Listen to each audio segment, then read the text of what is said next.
Hello, welcome to my house in Montreal. Today, at the special request of a friend on Instagram, I'm going to show you how I go about styling a sofa for pillows. So for me, pillows are very important. They really create an accent for the room, and it's an opportunity oftentimes for me to use a fabric that I love to complement the schematic for the room, a fabric that might be a little bit too loud to be used on an upholstered chair or a sofa or a curtain. It's a perfect opportunity to use that fabric actually on a pillow, because the pillow, to such a degree, is a little bit more contained, and you can do something a little bit more explosive. To do a little side story on your fabric schematic is always so much fun.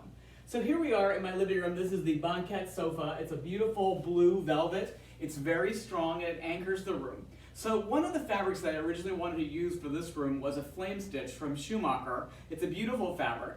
And originally I was thinking of using it as the upholstered chairs opposite on the other side of this room, but I felt like it was a little bit too strong. So what I did was I instead used that fabric as a pillow. Voila. So here you go. Now, pillows for me are very important. Size is very important. Size matters when it comes to pillows. 22-inch squares are the smallest I ever go. I often do 24-inch squares. Little pillows are horrible. They are the nightmare of a decorator. So never small pillows, people.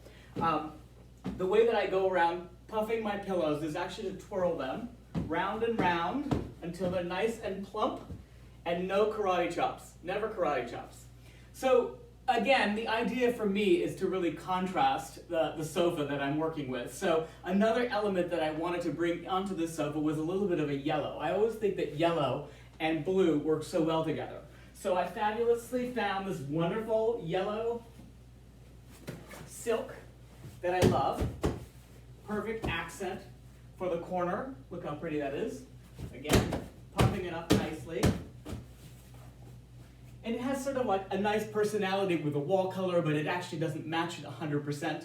And then I actually then like to thread in a little bit of the color of the fabric on the sofa itself. So this is actually a beautiful blue check. It's a cut velvet, it's a gaufrage velvet that was originally done by Nancy Corzine.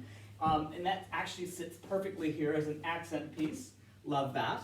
And then I always do kidney pillows. So kidney pillows for me are actually, they're not really kidney shaped, they're like rectangular. So they're rectangular pillows that I call kidney pillows. So I often pick a dramatic fabric, a fabric that I think is very interesting. This actually is called the Celestial Dragon. I love this fabric. It's from Hazelton House. It's a wonderful fabric. If you guys remember my apartment in New York City, I actually use this fabric as my curtains in my dining room. So this is actually a wonderful accent that I use to place as little kidney pillows in the center section of the sofa. Now, I am of the thinking that pillows are, you can never have too many pillows. I love pillows. So I throw them on every sofa all over the place, and I like people to just sit into the sofas. So I often say, more pillows the better. In this corner, I like to bookend the sofa with these beautiful check pillows. These are the Nancy Corzine ones again. And then I repeat the little bit of yellow element here. Voila. And the kidney pillow works perfectly. And there you have it. Voila, my living room sofa all decorated. What do you think? I hope this helps. Let me know.